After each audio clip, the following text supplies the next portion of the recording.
9 pemuda pemerkosa gadis remaja di Sampang ditangkap polisi. Korban terpedaya pelaku yang baru dikenal duduk 2 hari lewat media sosial. Saya Nurulka Putri Muhammad Salim. Saya ingin menjelaskan tentang pengaruh media sosial terhadap remaja dan belia. Pada era globalisasi 6 ini, penggunaan media sosial seperti YouTube, Twitter, dan Facebook semakin meluas.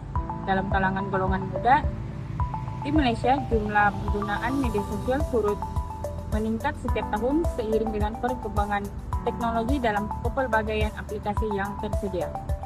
Namun begitu, di sebalik manfaat yang diperoleh, terdapat juga masalah penyalahgunaan media sosial yang semakin membimbangkan. Penyalahgunaan media sosial yang merujuk pada penggunaan teknologi maklumat untuk tujuan negatif seperti menyebarkan fitnah, berita palsu, dan juga bully cyber.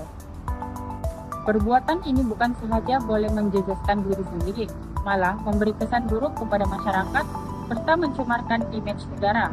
Oleh itu, semua pengguna, khususnya remaja dan belia, perlu menggunakan media sosial secara bijak, beretika, dan bertanggung jawab. Ialah kepentingan isu media sosial. Isu pengaruh media sosial terhadap remaja dan belia penting untuk dibincangkan karena golongan ini merupakan pengguna media sosial yang paling aktif dan bakal menjadi pemimpin negara pada masa hadapan. Semua pihak termasuk ibu bapak, pendidik, masyarakat, dan kerajaan perlu bekerja sama untuk memastikan media sosial digunakan secara bertanggung jawab demi melahirkan generasi yang berilmu, beretika, dan celik digital. Assalamualaikum dan selamat sejahtera. Saya Azuli Zulfiani. Nomor netrik saya adalah MS 26054235. Seterusnya, isu penggunaan media sosial yang tidak beretika boleh dikaitkan dengan dua rukun negara, iaitu kepercayaan kepada Tuhan dan kedua ialah kesopanan dan kesusilaan. Bagi prinsip kepercayaan kepada Tuhan, prinsip ini menekankan tentang kepentingan pegangan agama, nilai moral, dan pembentukan akhlak yang baik. Namun begitu, setiap individu ini terdapat pelbagai kesan yang negatif, iaitu mengakses kandungan yang lucah, menyebarkan fitnah dan ideologi yang berbahaya. Oleh itu, pengguna media sosial perlulah memastikan kandungan yang membawa manfaat serta dapat menyumbang kepada keharmonian dan perpaduan masyarakat. Selain itu, rukun negara yang kedua iaitu kesopanan dan kesusilaan dikaitkan dalam isu ini. Prinsip ini menuntut tentang seorang individu untuk menjaga adab, ketuturan bercakap dan tingkah laku seseorang. Walau bagaimanapun, masih terdapat segelintir pengguna yang menyebarkan berita palsu, fitnah, dan kandungan yang boleh menimbulkan salah faham dengan kalangan masyarakat. Kesimpulannya, setiap pengguna media sosial ini perlu mengamalkan nilai-nilai ini terkandung dalam rukun negara agar media sosial dapat digunakan secara beretika, bertanggung jawab, dan memberi manfaat kepada semua masyarakat.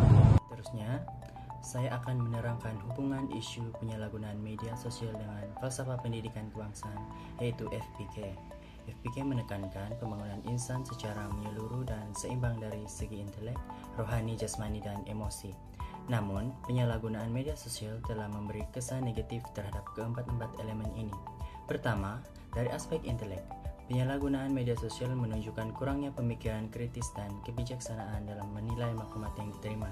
Akibatnya, ramai remaja dan belia muda mempercayai berita palsu, terpengaruh dengan kandungan negatif serta menyebarkan maklumat yang tidak sahih tanpa menyimak kesahihannya terlebih dahulu.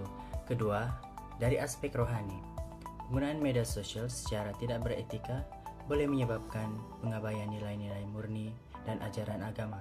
Contohnya, perbuatan menyebarkan fitnah, melakukan bully cyber, dan berkongsi kandungan tidak bermoral jelas bertentangan dengan nilai kerohanian yang perlu diterapkan dalam kehidupan seharian. Ketiga, dari aspek jasmani, penggunaan media sosial yang berlebihan boleh menjejaskan kesehatan fisikal.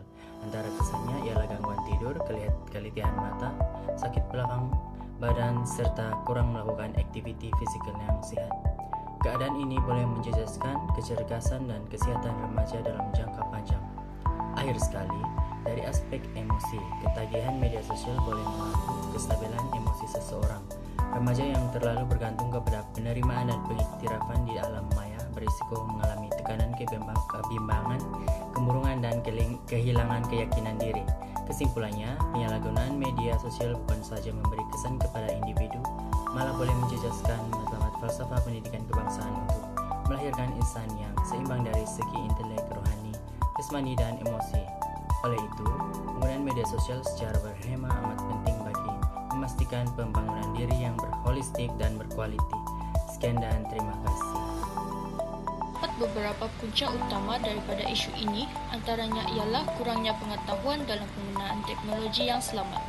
Kebanyakan golongan, khususnya remaja yang menggunakan teknologi atas desakan globalisasi atau tidak ingin dilabelkan ketinggalan zaman.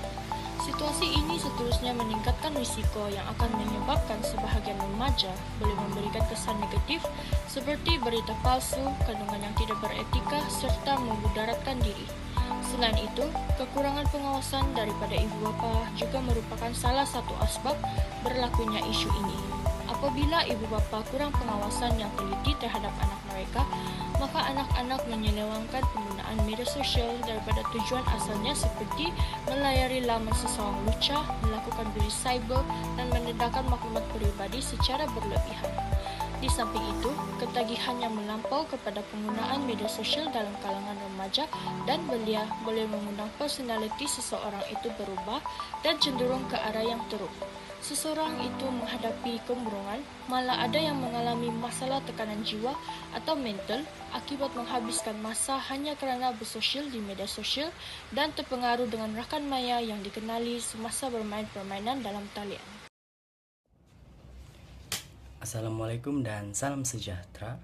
Nama saya Hilte Jaman dan nomor metrik saya ialah MS251138493. Saya akan membentangkan bahagian cadangan bagi mengatasi isu penyalahgunaan media sosial dalam kalangan remaja dan belia. Beberapa langkah boleh diambil untuk menangani isu ini, antaranya ialah melindungi data pengguna serta memperkukuh langkah keselamatan dalam platform media sosial. Sebagai contoh, pelaksanaan sistem pengesahan umur dapat membantu menghalang penggunaan bawah umur daripada mengakses kandungan yang tidak sesuai. Selain itu, peranan keluarga juga amat penting. Ibu bapa perlu memberikan pemantauan, bimbingan, dan panduan yang sewajarnya kepada anak-anak ketika menggunakan media sosial. Dengan pengawasan yang berterusan, anak-anak dapat dididik supaya lebih berdisiplin, berhati-hati, dan bertanggung jawab dalam penggunaan teknologi digital. Di samping itu, pihak sekolah dan masyarakat juga perlu memainkan peranan dengan meningkatkan kesadaran tentang penggunaan media sosial secara beretika melalui program pendidikan dan kampanye kesadaran digital.